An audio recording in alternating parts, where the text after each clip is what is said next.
Cristian, 6 goals in 2 games. What's working so well for you guys on the offensive end right now?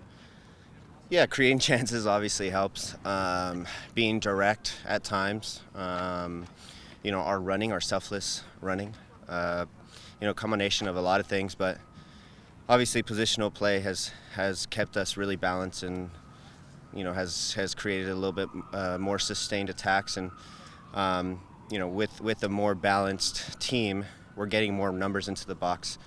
And when you get numbers into the box and push guys forward, you're going to create havoc inside the box, and that's what we're doing this year. And on that exact note, there was a stretch for about 10 minutes late in the game against RSL where it seemed like the passing, just the one touch and just the movement, back heels, everything seemed to be working for you. The ball didn't go in the back of the net, but it seemed like that stretch is exactly what you're talking about. Yeah, we were having fun. When you complete passes like that, you get into a rhythm. You feel like every pass is going your way, every bounce is going your way, and that's what we want to do, right? We want to be clean in our passes, but we also need to be clean in front of goal. We could have scored a couple more goals, and I think that's what something that we need to work on, because when you're playing in Cincinnati, you're not going to get that many chances. You're not going to get that much possession. So how do you keep having fun? How do you keep these things going your way? Yeah, being sharp. Training first and foremost is really important for us. We have to keep a good mentality and keep the level of training really high. And then, MLS is a funny thing. You go through phases. You want to ride the momentum, and I always talk about the highs are really highs and the lows are really lows, and you have to ride the highs as long as possible, and so that's our goal. And look, we played 2 great games, no problem. They were both at home, and we felt like we scored an early goal, and that helped us moving forward. But you can't be too high on those performances, because there's still a lot of season to play. You can't be too complacent. You can't become complacent. When you guys are going back and watching the film, I don't know if you've had a chance to do that as a group yet, but is it more, this is what we did well, or are they picking out some of those moments, like you said, where we could have done this a little bit better, we got to be cleaner, we can't assume that we're going to generate 8 chances a game or whatever it is? Yeah, I told Andy Rose specifically, I said, you can't just show good clips, because then we're going to think too highly of ourselves. You have to show what we can do to get better. And that's what we did. That's what we saw, and we want to continue in that way. Obviously, we played well, but there were also chances that we missed, and things that we need to clean up. And that's what a well-balanced theme is something that we need when we're at this high, and even when we're at our lows. As both a teammate and a friend, do you take any extra satisfaction in seeing the way Jordan's playing right now? For sure. Obviously he's gone through a lot over the last 4 years with 2 ACLs, a loan spell in Swansea. It at times was very difficult for him, and to see him start the season off in the right way is very satisfying as a teammate, as a good friend, and we obviously want what's best for him, and the Sounders signing him to another 5-year contract is something that we're seeing now. The return on investment, the deciding, hey, this guy's the right player for us, and he's a great example of what this franchise is all about. So, I think it's amazing for him, and hopefully he continues in that way. Do you think both you and him, in some degree, came into this year kind of wanting to improve something with kind of the way last year ended and everything else? Yeah, I think we always have something to prove, but this year, especially after losing or not making the playoffs, signing long-term deals, almost playing into a more leadership role. I think we are like the third or the second and the fourth longest tenured players here, and we want to show that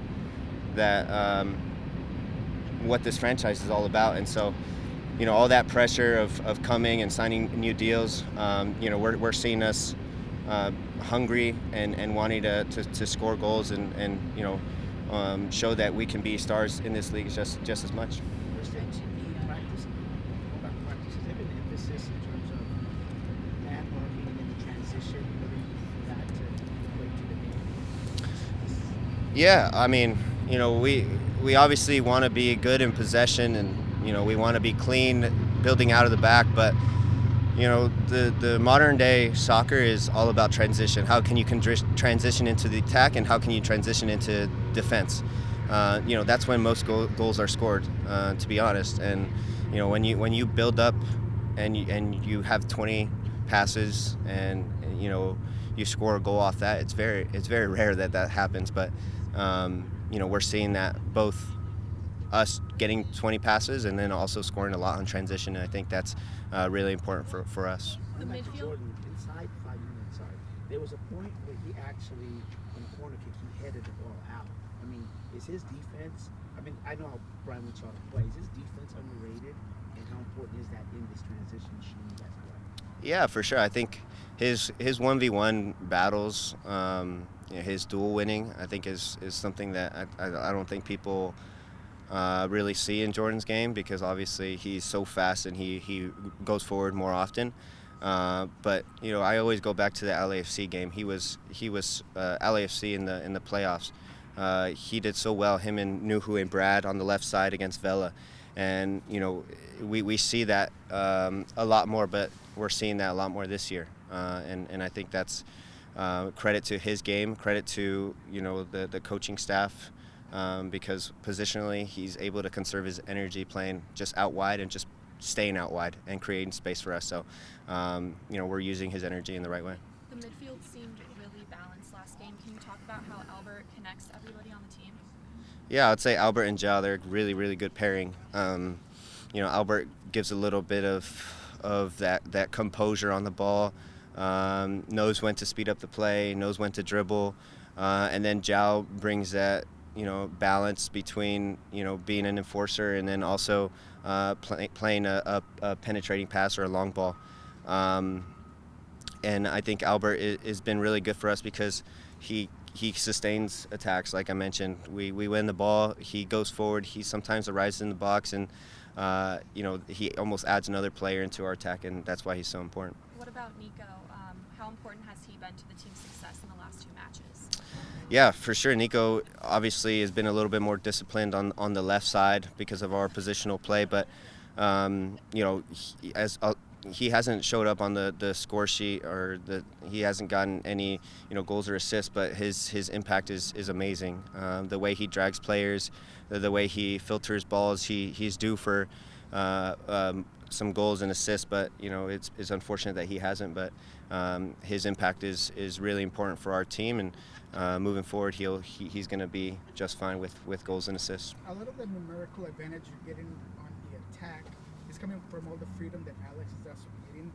What does that do for you in your role, and what is your overall thoughts on how he's been playing with these new adjustments? Yeah, we're seeing Alex play a little bit higher up the field. His starting point is a little bit higher. I think that's the biggest difference.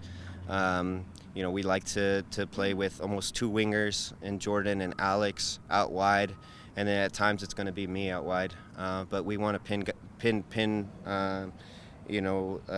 a back 4 or back 5 with those 2 guys really wide. And then that gives him a lot of freedom, because I'm in the attacking mid spot, dragging the left back, and sometimes the left back doesn't really know where to go. So we're also seeing Alex just continue to get better, and I think that's something that we're seeing on a game-to-game basis. We're obviously not as sharp as we want to be. We want to be in playoff mode, but we don't want to get there too early. But we're seeing Alex really flourish in this positional play, and I expect him to get a lot more assists going forward. You mentioned earlier about goals. What is there a goal that is there one that's eating at you that you guys really wanted to have scored? And then as far as fixing things or getting sharper, what do you hope to go into Cincinnati and have as far as the display of being sharper? There's a bee on your head? Is there Yeah, there we go. Okay. I didn't want it to be there the whole time, Yeah, obviously our goal, I think, on the road is always to get 3 points first and foremost. it's so hard to win in this league on the road. And so for us, we want to go in there and play good defense first, try not to concede any goals. And then, we have the ability to score 1 or 2 goals in every game. And we saw that in the first 2 games. So for us, clean sheet is really important. That keeps us in the game. And then, defensive actions. We talked about transition, going back from offense to defense to offense, and that's going to be really important on the road. And was there a goal that you really wanted out of the first 2 games? I mean, you said that you guys could have had more, so was there really one that One sticks goal out? specifically? A chance that you really was like, we should have that. I wish Jordan's shot wasn't blocked, because that play was really nice, just the lead up, the build up. And, there's Eber could have had another goal, right? And I wish that went in as well. But look, at the end of the day, I wish every single goal would go in, and we'd be happy with 3-0 every game. So Your brother had that one. I wish the left-footed one in the first game went in. That would have been nice, really early in the season. But yeah. And then you were talking about defense. One person that Brian had brought up is Jackson. From your perspective, what has he been able to do that's different than us? Yeah, I think Jackson brings a little bit of composure on the ball. The speed of his passes is really important, and it kind of he's a lot like Zhao, where he kind of gives you that stability, and he allows Yamor and Nuhu to kind of be more aggressive with their touches and break that first line of pressure with their first touch. And Jackson, obviously, when he gets pressure, he knows how to hit a long ball, so that's the first thing he'll do. But again, we talk about back angles, and the stability that he brings is he's always an option, and that's what you want when we are building out with 3 and he's a center back.